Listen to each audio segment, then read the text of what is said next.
Bonjour tout le monde, ici Patrick Tousignan pour découvrir les distilleries du Québec. Aujourd'hui, on s'en va à Lanoraie pour visiter le vignoble et puis la distillerie Caron. Bonjour Sarah, ça va bien? Oui, merci vous, Patrick. Oui, le Brereton. Il a été classé dans le Journal de Montréal à travers les rhums québécois, mais ce n'est pas un rhum parce que c'est de l'eau de vie de raisin, ce n'est pas de l'eau de vie de canne à sucre. On va en parler d'où vous est venue l'idée de faire un Ogo comme ça. Donc, la première chose, c'est que Brereton, c'est le prénom de mon grand-père. Mon grand-père, dans les années de prohibition, était l'ouest de Montréal et il était fait la route de contrebande. Ça, c'est comment il était capable de supporter son famille. Il est de Vancouver jusqu'au Mexique et retourne tout dans les États-Unis pour faire la livraison de rhum.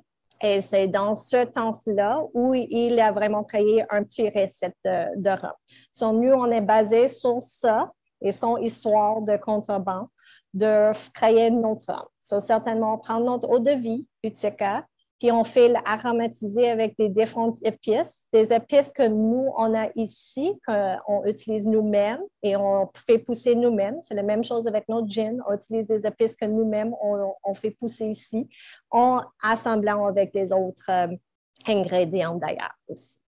Et puis, avant d'y goûter, à quoi je peux m'attendre comme goût, comme arôme, tu es parti sur une base de rhum épicé que ton grand-père faisait. Mais si tu me le décris, le produit là aujourd'hui, à quoi je m'attends?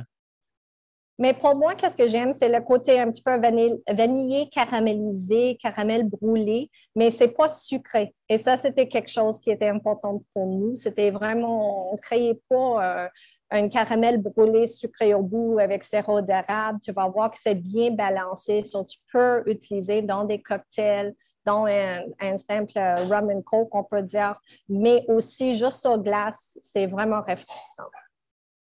Ouais, moi, j'aime ça. Merci. Tu as raison, c'est pas sucré, Non. mais le côté caramel, vanille, le bois, on le goûte quand même, là. Mais ça fait un bel équilibre. Ça rajoute beaucoup de personnalité à Utica. C'est complètement un autre produit. C'est très agréable. Ça s'approche vers un rhum, mais comme tu dis, on ne peut pas l'appeler un rhum parce qu'il n'y a pas de canne à sucre du tout, là. Non, on n'est pas capable de pousser ça ici encore. Et puis, c'est un Ogo traditionnel, patrimonial. Est-ce que tu veux décrire c'est quoi un Ogo? Mais un ogo, c'est une expression qu'ils utilisent dans des vieilles rhums pour dire un haut goût. Beaucoup de fois, ils ont fait dans les Caraïbes des rhums qui ont beaucoup de sédiments, ils ne sont pas filtrés, ils ont des différences. Chaque producteur artisanal, vraiment style garagiste, a leur petite recette privée. C'est exactement ça qu'on utilisait, mais basé sur les recettes de mon grand-père. Pour ceux qui sont en vidéo, vous allez pouvoir voir un peu la couleur que ça donne. C'est vraiment une belle teinte foncée.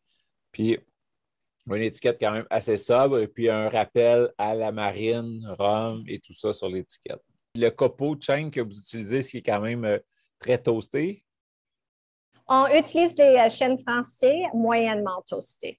Okay. On a fait beaucoup d'expérimentations avec toute gamme de différentes, mais c'est la même chose qu'on fait des fois avec nos vins. Un gros merci à toi, Sarah. C'est très agréable comme rencontre.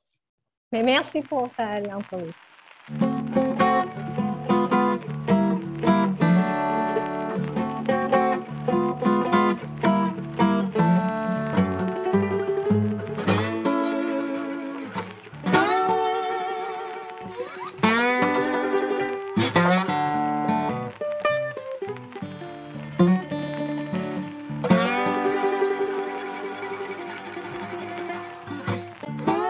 Laisse-moi te parler de mon partenaire, Nevu Matrix, la nouvelle matrice pour réussir ensemble. C'est grâce à eux si je peux vivre mon rêve de vous partager toutes ces belles aventures parmi les distilleries du Québec. Clique sur le lien en bas. Toi aussi, tu mérites de vivre ton rêve.